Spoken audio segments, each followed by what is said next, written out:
There's almost too much information out there now, and it's causing a lot of confusion. And with some of the new licensing models that are being turned out that are supposed to be in the model of transparency, there's actually more hitting costs than ever. So you're looking at a 300 and 400% price increases. The customers are going to put up with that for a renewal or two, but as of right now, they're all looking at a way out. Every time the OEM has said, this is it, we're at our wits' end.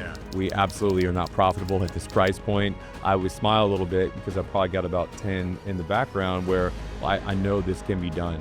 Do you think we help them actually close the deal faster? Oh, 100% we do. We're able to restructure, and while there was a pretty significant cost decrease that came, it actually brought the deal forward by 6 months. Yeah, for sure. And now they've just renewed that deal for the 4th time and has led to tens of millions of dollars of additional spend. We will give up a deal today to preserve a relationship or enhance a relationship long term. We're not going to take that and be gone. Right. We're looking at the next 10 years of trusted advisory.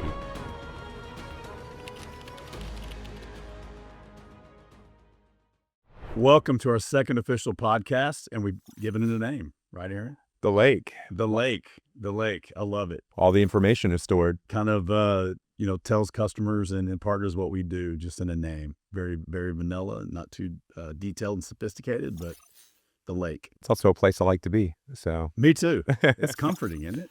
I mean, there's always something soothing about if you've ever been in a lake house, you wake up in the morning, you walk out there and you have this beautiful placid lake. Who knows what's in it? It's very deep, but our logo is a lake with a shield with a lake with the sun setting in the west. The lake could be dangerous, could be soothing, for sure. So we talked about a lot last time. We were at our sales kickoff and we went all over the place. I thought it was very cool and it was fun talking with you. First off, but I think what we want to do this time is really get into what is clarity. Like when we say clarity now, I've had so many people ask, like, what are you talking about clarity now and clarity together? And clarity what, Kirk? What is all this? I think the biggest thing, especially in kind of the environments we're in nowadays, that we like to talk about clarity is just how transparent we are with customers. But really, looking at budgets, I mean, you're in the field, you guys are in the field, you're seeing what's going on with budgets, with budget preservation, cost avoidance, the actual financial part of security. It's always top of mind. It's always very important. Even in bad times, customers need security, cybersecurity. But what kind of discussions are you having, Aaron, and your team having with these customers when it comes to clarity and budget preservation, if you will? Absolutely. There's almost too much information out there now, and it's causing a lot of confusion because while you have more access to information than ever, it's almost being an overload, right? And with some of the new licensing models that are being turned out that are supposed to be in the, kind of the model of transparency, there's actually more hitting costs than ever because there's, you saw years ago, you had all the licenses that were perpetual, and now they're all going to subscription. Mm-hmm. And of course, is being told the customer, this is better for you. Yeah, for sure. Well, that causes a lot of complexity because it's now, well, what do I actually own? And what's the actual cost transfer going to be from a perpetual license model to a subscription? And now you're starting to see even, well, this is not exactly a subscription either. This is a credit. Well, how do you transfer said credit? So there's still a lot of confusion on the customer end, and that's what we're here for, to walk them through that. So when they come to us and they say, well, what is clarity? Well, it started out a little bit of an ideology or a mindset. It's actually becoming a product now, but I'm sure we'll get into that later. Oh, absolutely. But what we're seeing from them is that as they look to consolidate from the over purchasing of technologies, whether it be from a use case to just different technology companies, is how do they really understand what they own and not, avoid shelfware, first of all, but how do you translate that into what's meeting their current environment? Because you've got on-prem, you've got what's in the cloud, and then hybrid. Yeah. And so right now we're looking at cloud security a lot. And I'll use this one as an example where most of these cloud security vendors are coming and saying, well, this is a credit, even though it should be a license. And they don't understand is how do those apply to their day-to-day? How do those apply upon renewal? And then how can they transfer those from, say, maybe a virtual credit to a cloud credit? I think the OEM, maybe not knowingly keep them in the dark, allows them to keep purchasing credits, where we get in and say, well, look, we have a customer right now, they're going from a traditional on-prem model to a cloud model. They've got all these virtual credits. They don't know that as a one-time thing in their new ELA, they can transfer those to a cloud credit. Right. And the OEM was telling them, well, you have to purchase more. So we're actually educating our customers and being fully transparent on kind of industry trends and industry standards, not just in technology, but in purchasing. Absolutely. Budgets and licensing and credits, like you mentioned. Yeah, I think that's really, really good. I think, we are more than just sort of a part of the transaction. What we want to do is really educate the customer. Let's say they're a financial company and we just did, a massive enterprise license agreement with 2 other financial companies that are their competitors, right? So we know we have views into other customers and what the industry vertical is doing for a said piece of cybersecurity. And so we come in with that expertise and we can sit down with these procurement organizations and contract organizations and such, and we can help them model and help them come up with something that's right for them as well and level set them with other industry peers, right? Is that kind of what you're saying? Absolutely. From an unbiased approach. You've got to have the unbiased approach, because if you sit there and try to say, well, you should go all eggs in that one basket, they're like, no, we believe we're actually overspending. You're going to have, a black eye as much as the OEM, leading with that clarity, which I believe is just honesty between you and the customer, but also from a technical standpoint is going to gain you a customer for the next, 10 to 20 years. Whether that be going and saying, hey, look, there's a better way to ingest your data because here's a way to optimize it. And how does that save Mr. Customer? To save you money and also make you more technically valid. Right. Well, you're reducing the false positive, but at the end of the day, you can optimize, let's say, logs going into a data lake. Well, into the lake.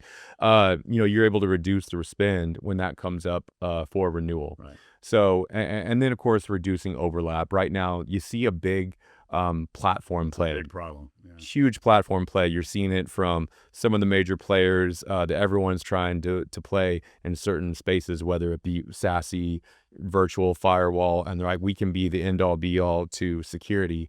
So buy everything from us. But then, okay, so do you platformize and take everything from them? But what kind of overlap does that create? Right. So I was working with a customer at a car manufacturer, and he said, think about kind of the Venn diagram is, what am I trying to solve for? What do I already have that overlaps? But then also what's right here that we don't currently have an answer for? Can I use a current tool? Yeah. Do I need to get an augmenter? And then what can I take out? So you've got to look for that takeout, because if you go in there and sell them to, let's say, zero trust, do they really need to have 2 zero trust on the perimeter? I don't think that they do. So from a technology perspective, I kind of look at it like they have a list of requirements that meets their needs. Priority 1 at least, right? And there's usually a 2 and a priority 2 and a nice to have priority 3 list, right? Like where these customers go, where they make this decision, it's like, okay, this piece of technology of this platform is meeting my priority 1 requirements and it's good enough. So now I can pull the best of breed out. Like, what are you seeing there as far as, is that like, does that make sense? Absolutely. Yeah. First, you have to look at what can automate right now. Okay. Right now, some of the uncertainty we're seeing in the market and a really struggle, especially around security resources. How can it reduce complexity to delivery? And how does it automate, the role? And even looking towards AI, right? Is this going to take 4 or 5 FTEs, or can this tool come in and basically make your operational your operation much smoother, but also do it with less employees? Right. So it's going to be around automation. It's going to be around AI, and then you tie the ROI back into that. Well, you don't need these people out here doing manual processes when you have the consolidation of the tools. That makes total sense. So if the solution meets the customer's priority 1 requirements at least, right? And then budget is in line, right? What makes the customer finally decide to go with the platform versus the best of breed that they may already have, or the best of breed that they're looking at solution-wise?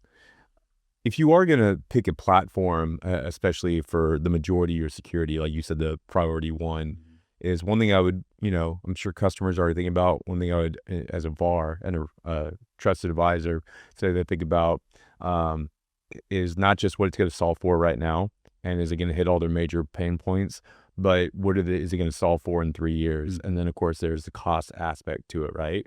And that's where that contract, where we're brought in as advisor, where the OEM might not always guide you in the right way, because one thing a lot of customers fear is, am I locked into this vendor? So there's a security risk there from, I mean, look what happened with a very major, endpoint company a year ago. What happens if something happens internally with them and your whole security stack is based off this platform? Then there's also the cost of it. If they have everything that you own, or majority of you own, how do you control that cost whenever your renewal comes up?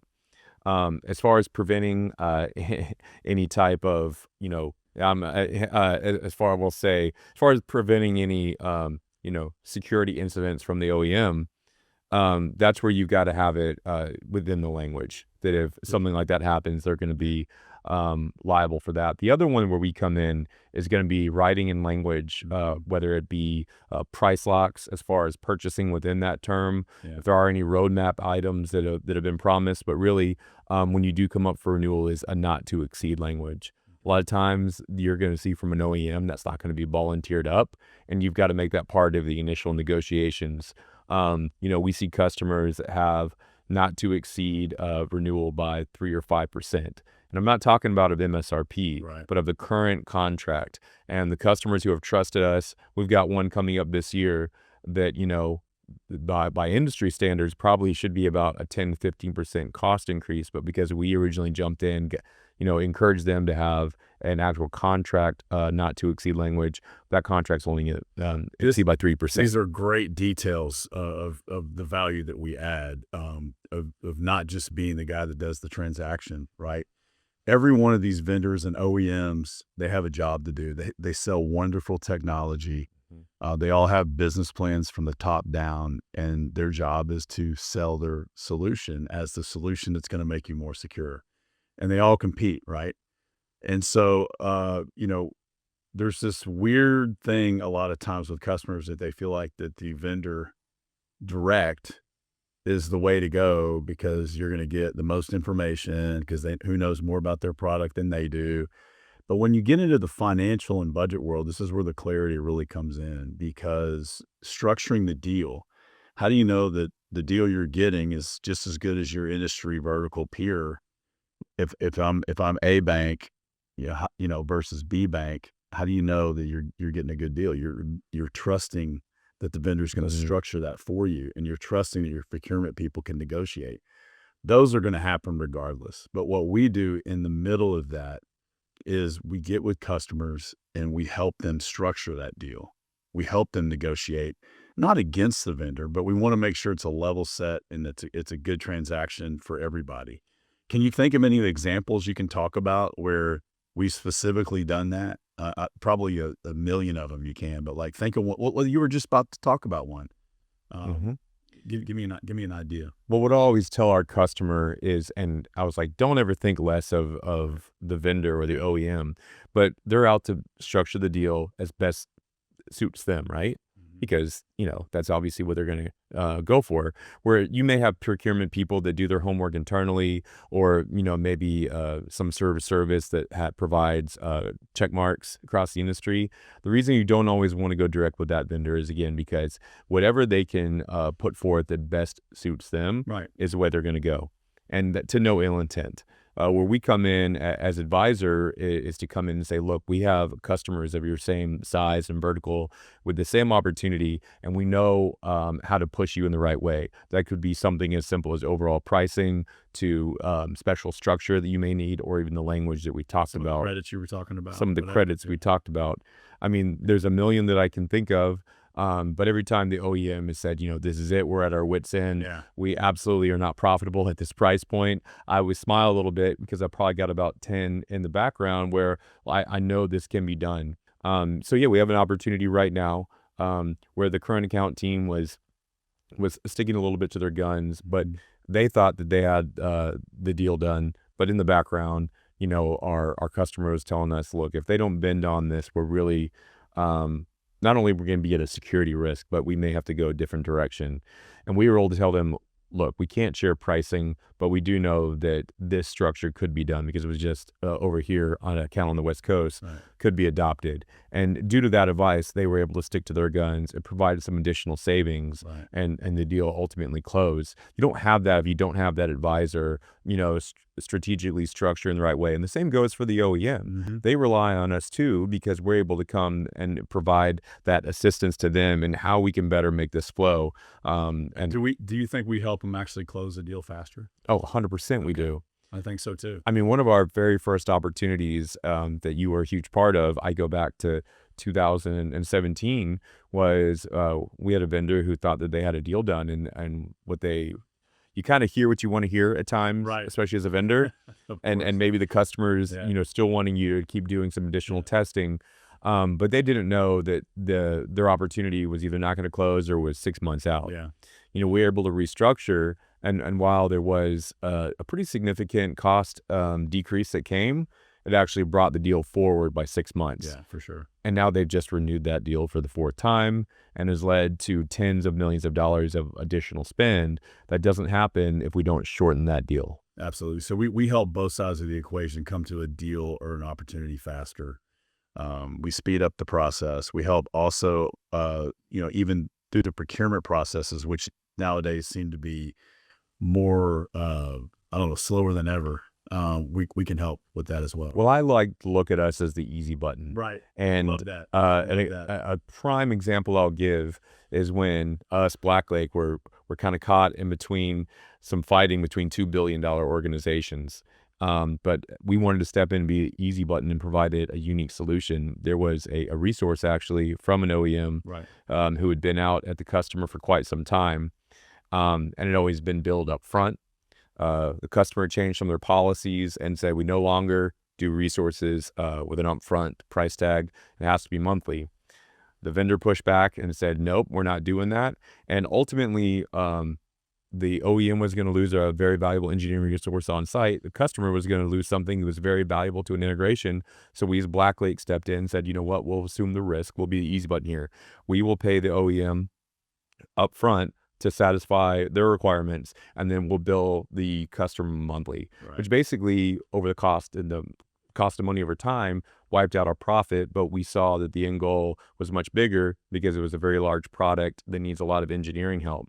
So we were able to appease both sides, Yeah. being the smallest of Yeah. the 3 entities, Yeah. to ultimately make a successful I love project. that. That is a huge topic that you're touching on right there, on how we add value. And actually, it's amazing how multi-billion-dollar competitors that we have are the most rigid out there, where all the creative things you're talking about doesn't even make sense to them, right? Mhm. They more often than not are passing paper and not really adding those types of value. I mean, we earn every cent of our value add that we make in the transaction. Well, and when you lose that touch with the customers, and I'm going to call out a specific company right now because the customer, from a CIO I met with last week to multiple others, you start treating them in the way Broadcom has treated Right. people in the last few years. It's not good. Not good. Yeah. From the acquisition of Symantec and to now, of course, the huge acquisition of VMware, both of which are pillars of our customers' This is well known. It's infrastructures. all over LinkedIn. It's all over LinkedIn. Yeah. And the way they're coming in and they're picking and choosing which customers actually want to support, but then coming to them with just ungodly price tags. You're looking at a 300 and 400% price increases. The customer is going to put up with that for a renewal or two. But as of right now, they're all looking at a way out. Yeah. And look, I'm sure Broadcom has a plan and they know their profitability better than me. But when you're looking at, are you meeting your customers' needs and how happy are they? They're all looking for a way out of that. Exactly, which is that's not a good business model. Not in my opinion. I mean, Broadcom argue with me, but So I've got another one for you. So one thing we've seen a lot, and it's very common, is some of these mega vendors that have been around for a long time, these big OEMs. They'll have different reps come in and out, right? And we always want to be like the constant that we've been there for years. And as reps come in and out, we're the constant, right? So what I've seen is you go out to a gigantic organization and you can see sometimes 3 or 4 different installs of the same product, depending on, what part of the global organization that it's in, right? So, I mean, it's almost candy from a baby going around and wrapping all 4 of those installs into one agreement, right? Or even pull it into the platform, right? So do you have any examples of that where you're able to take kind of fragmented purchases that went in and solved, the vendor went in and with us or with somebody else solved a specific need within a department, and then, wow, you guys have 4x what you need, and you see a lot of that. Yeah, we've got multiple examples of that. There was a large, financial company, credit card company that we worked with. And then of course some more other large companies. And especially when you look at some of the bigger platforms, whether it be around the big firewall companies that have been moving out towards becoming software companies, where there are, 20, 30 different contracts. And sometimes what will happen is you'll have bundled SKUs that become unbundled, and the customer and even the OEM loses track of them. Yeah. And so a renewal comes around. So what we do is, whether it be through resources that we have or an actual product that BlackLake has been coming out with, is understand what the life cycle and those SKUs are, and then making sure that we're not only getting ahead of them, but saying, hey, this is an overlap SKU that we either don't need anymore, or that we need to get bundled back in. When you consolidate those, not only can you consolidate and control that spend, a lot of times you can actually reduce it. On the flip side, to the technology people, the business users, something's not slipping out of support and maintenance that they may be vital to a project. Yeah. But when you bring all the SKUs together, especially over multiple years, typically you can leverage that footprint of spend to go back, and the customer can negotiate for better MSRP discounting. Right. So also politics comes into play. So let's say there's 4 different implementations of the same vendor solution in one gigantic global account, and you're trying to wrap it all into one agreement to leverage better pricing, better discounts, 2025 bundles, whatever. Who owns it, right? Because there's 4 people that own their own right now. So who's going to own the solution? I find that kind of difficult sometimes too, to go through the politics. And we can help that vendor, we can help the customer, we can help both sides manipulate, not necessarily manipulate. I'm losing the word here. Find the right way to get that done. Especially when you're looking at a large global account, Yeah. where you may be fighting people in different regions of the world to just different business units. And that also stays true for the OEM, especially if they have a US based team, but part of the project may be in another region, whether it be APAC or in Europe. Is they've got other folks that are working that same thing. So where we come in, we may take a look at it holistically from a global perspective and say, we're going to have one project manager come in and make sure that it fits best for all of those different teams, not just the American team, but the global team. That way you don't have that overlap, because what could end up happening is different organizations within your account may purchase the overlapping technologies you're talking about and don't know that they'll leverage. Example of that is one of our customers purchased a large SIM solution. Okay. And what they didn't know is that included in that solution was 125,000 endpoints of EDR. Okay. They were about to go out and make a pretty substantial EDR purchase when we said, hey, look, why are you doing that? You already have, because the EDR, now that it's XDR, was already included in the SIM purchase, because those are needed to gather all the logs. We said, you can actually just use what you have already purchased from your large SIM. And they said, we had no idea. We would have gone out and spent on probably, 50,000 endpoints. Maybe. Even with you, and may even have come through us. And so they said, wait a minute, you're costing yourself potentially another contract. I said, well, yeah, I don't want to see y'all spending money when you don't need to, when you already have it included. That's clarity. And that was it right there. Great example of clarity right there. Sometimes the customer doesn't need to buy anything. They just need advice and wisdom. I've encouraged both my customers and our sales team to ultimately, it sounds super cliche, but to do the right thing. And there's times I've gone against, our own team with a PO imminent and said, you know what, that's not the right thing to do, Mr. Customer. I want to save you some heartburn here. I'm going to save you some complexity. And at the end of the day, save you on cost. And they've approached me and they said, why would you actually sell against yourself? Because what it does at the end of the day is we're not an OEM who has one product to sell. Right. We're not going to take that and be gone. Right. We're looking at the next 10 years of trusted advisory. And so while it might hurt, our coffers, as you might call it, for the right now, when you do that, they remember those things. For sure. And they'll go, is BlackLake who actually saved us on cost. Now we're able to allocate that budget elsewhere for other projects and make us that much more, operational. And so there's times where you've got to say, you know what, this is going to look bad for my quarter, but ultimately look what it did, a year later. Absolutely. It's the big picture. It's long-term, full transparency and clarity of the customer that matters. I mean, we will give up a deal today to preserve a relationship or enhance a relationship long-term, because I truly believe that if you look at the numbers and you zoom out and you look at over a year's time, 2 years, 3 years time, you'll more than make up for that short-term sale you're trying to get closed for the month or the quarter, right? And that is our culture at BlackLake. We are never going to be like ABC, whoever, and we got to get numbers right now and get it closed no matter what. That's just not who we are. Not at all. There's also us coming in and providing some clarity. You take the logo of a specific vendor off, right? And again, I talked about how we live in the information age. And it's almost beginning to be too much information. And what I mean by that is, take one of the hot parts of cybersecurity right now, which is data security, or DSPM. You get out there and you do a quick Google search, and you're going to find 50 different vendors, all claiming that they do DSPM. Who do you choose? Who do you look at? Who do you? Customer comes to me and they said, "Hey, God, I'm being overloaded. How do you choose?" Well, you know their environment too, right? I know it perfectly. Right. The problem is also a lot of the vendors who just want to be in that space. It said, yes, we do that, but they do an aspect of it. They don't actually provide a complete solution. Most of the time when you're seeing a crowded space like that, there's probably truly only 3 or 4 that actually come in and deliver what the customer wants. So they could go to their a vendor they currently have and said, keep using DSPM as an example. Right. Do you do it DSPM? Sure we do. Of course we do. To a certain extent, but they're not going to tell them that. Right. Whereas they come to us, and this is where we kind of pull the covers back, right? And I was like, look, this vendor's going to tell you they do. This vendor's going to tell you they do. They're not overtly lying to you, but tell me first and foremost, what is it you're looking to solve?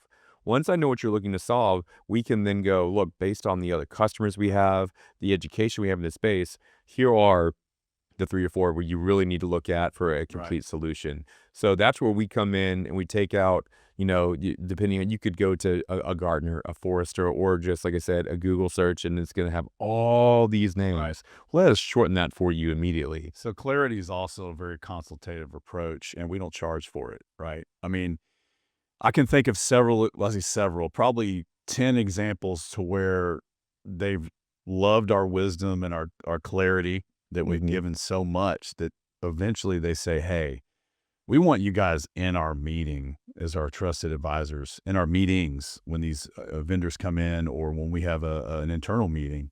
And so that's when services will pop in. So then they'll literally badge in a consultant from us to be sitting in their meeting. So we do have some examples where they are paying for wisdom daily, right? But as far as overall, a lot of it's just part of our process and culture at BlackLake. That's how we talk to customers, right? Absolutely. We want to make sure that you're as educated. Again, we're not here to tell customers that they're doing anything wrong. No, we're here to guide them in the right direction, just due to our breadth. And again, we have, large customers that we share information to. This was a unique problem we saw over here. Right. We either want y'all to replicate this, or, hey, we don't want y'all to commit the same infraction or have the same problem. One where we stepped in and saved customers a lot of money was, you were seeing an organization go from virtual and physical machines to cloud, and they had this large agreement. And they said, oh, well, you're going to have to go out and you're going to have to purchase a lot more of your cloud credits. But the customer didn't know that we did. We said, hey, actually, again, no offense to the OEM, but you can actually take those virtual credits and do a one-time transfer to cloud credits. Right. And now your cloud problem was just taken care of, and you're not going to go out and have to spend $500,000 in buying new credits. And they're like, why didn't we know that? We can't believe it. And we're like, what's one of those back-end things that's in the language that's part of the complexity of the contract. Right. And again, that's why we sit there to be able to, like I said, look, we don't need to go through even a procurement process for that. You already own it. So part of us coming in and that consultative approach is, there is no charge for that. Not until we get really hands-on keyboard. I'm going to throw one at you, Mm-hmm. kind of a curveball. So we sell a solution to a customer. And they get it installed. Let's say we're working with them with our services, and we get it installed, and it's a year later, and they, for whatever reason, even if there's a organizational change on their part, they feel like that it's not meeting their needs. They've only had it a year. What do you do? This is where you've got to be that very consultative intermediary, right? Because you want to make sure you're hearing all the customer's needs. But also, first and foremost, you look, were there any roadmap items or promises made in the contract? And you guide them through that step by step. What was the length of the contract? Then being a good soldier, of course, for the OEM, we go back and you have to outline the concerns here and say, look, we want to make you guys successful, but whether it's us bringing in an engineering resource or you guys really bringing it in because this is your product, we've got to make sure that we lead the charge there. And that's putting in some of our hands as a project manager. All we're looking to avoid is the customer saying, hey, this isn't working and we want to make, an RMA.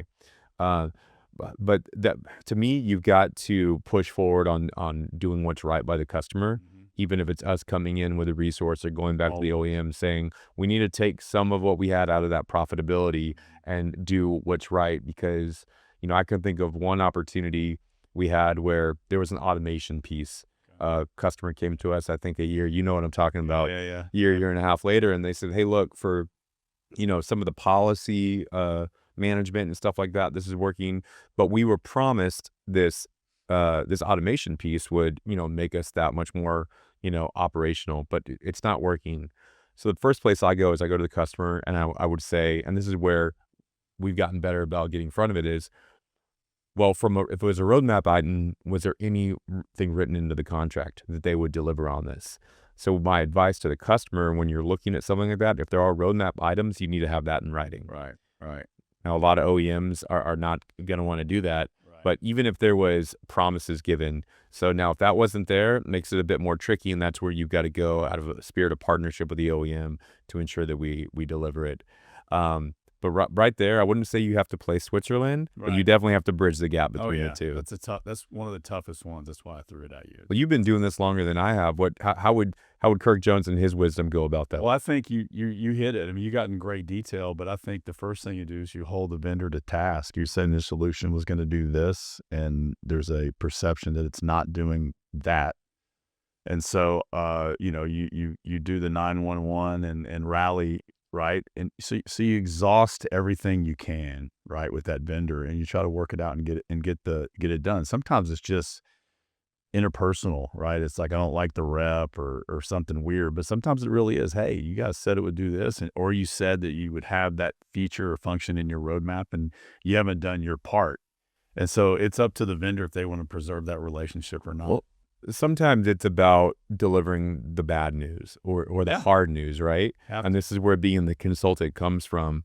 Is we had a customer recently that was looking at some additional use cases, and they were saying, well, we can solve that, and we can solve that, and by the way, kind of hand out, that's going to be an additional contract.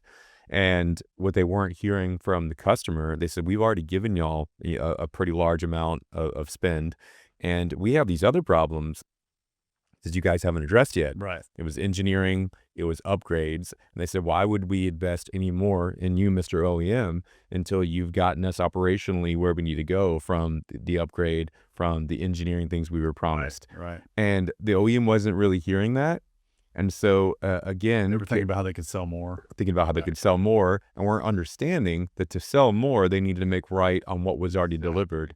So what the team and I had to do is we had to go back channel, and this is where I'm talking about delivering the bad news. Like, hey, you're not actually in a great spot as you think. I know you're focused on net new business because we all are, of course. But until you get these things fixed, not only are you not going to have the customer's attention, they're actually might leave you for somebody else. And if I'm a rep or a manager at a vendor OEM, I want to hear this stuff, man. I want brutal truth, right? Mm-hmm. I don't want to think I got a new deal or think everything's fine and happy. So I think a lot of times customers will open up with us, and we can help deliver that message. So anyway, that's a good example. My experience working with the OEM is a lot of times they think their product hung the moon, and there's a lot of ego in there, Of right? course. Whether it be from the top who Very proud. wrote the program in their garage Yep. or whatnot, or just a rep who's drank the Kool-Aid, Yep. or just doesn't want to hear that maybe he hasn't delivered or he or she hasn't delivered like the customer wanted. And again, you have to go back to them and saying, look, we're not looking to be hostile here. We're bringing you the news that you need to know from a constructive place to be able to move everybody forward. Yeah. Not just us, not Yeah. just them, but Yeah. the customer too. And a lot of people, they hear what they want to hear, and they're not understanding, well, no, you need to make good on these promises first. And that's also a way you hold their feet to the fire. And I'll go back to customers and say, look, if you're not getting what was delivered, what was promised to you, well, then when you're looking to negotiating a net new deal or upcoming contract, you need to be keeping a record of those things. And to us too, that's where we as BlackLake can even maybe raise it up to the executive side Right. of the OEM. Because if you have an account team who, to be honest, sometimes they just don't want to hear it. Right. But it needs to be made aware of. So I never want to be the bad guy, but again, it's that fine line you walk in between, helping them push forward with what they want, but being that consultant and part of being a consultant is bad news, right?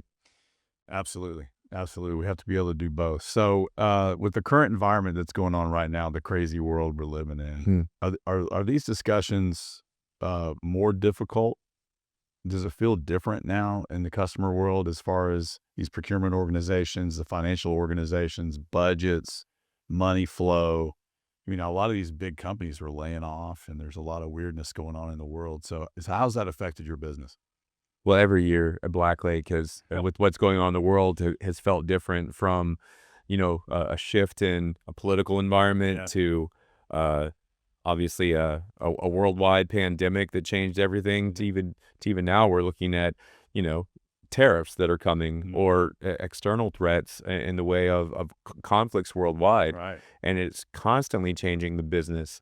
So it day to day, it affects us very differently. We've had to shift focus from just being there to provide an aggressive quote to our customer, Right. to actually getting ahead and having in thoughts of, how is sales tax law coming in to play for this. We had a customer recently who said, well, I can't have this managed service anymore. I want to buy SaaS because now MSPs are taxed. To looking at lead times on hardware, whether that's been from Because of supply chain issues. supply chain and COVID to now there are tariff cost increases coming. Right. Ultimately, what I've seen, especially since COVID, is that, the finance and the procurement departments are looking at technology a lot differently. Whether that be looking at it from how do we structure it better to make sure that we're not getting price gouged, because that was happening, I even think, 8 years ago. And that's a lot of what I talked about around language that's being put into contracts, not to exceed language, even locks for us.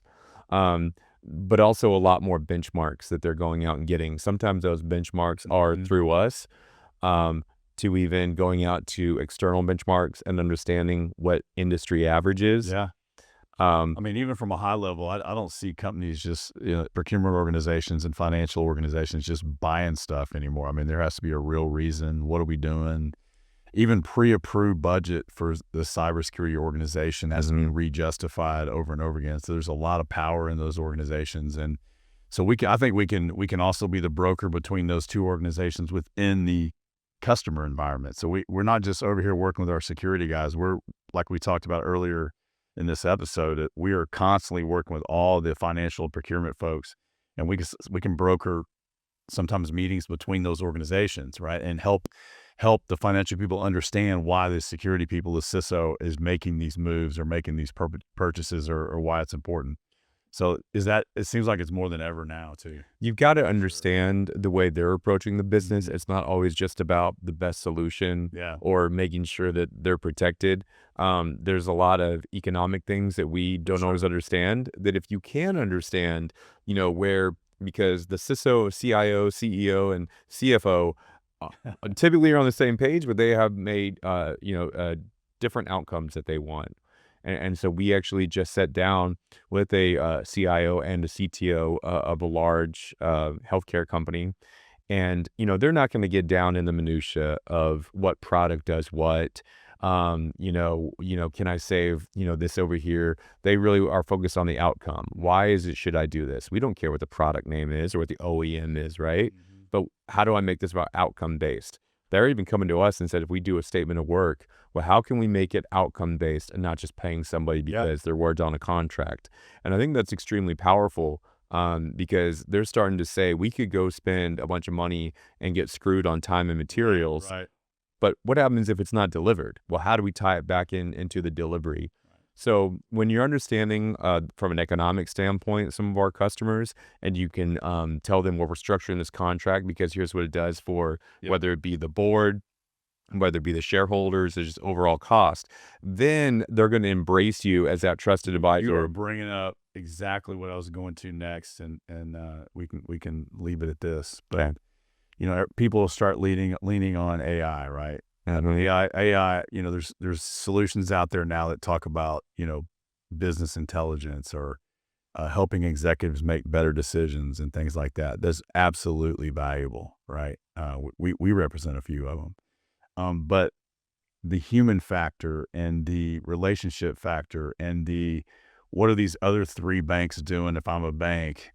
Some of that information is obviously confidential, and we're not going to share anything confidential, but we know the human element at those other banks and those other organizations that the AI is not going to know, right?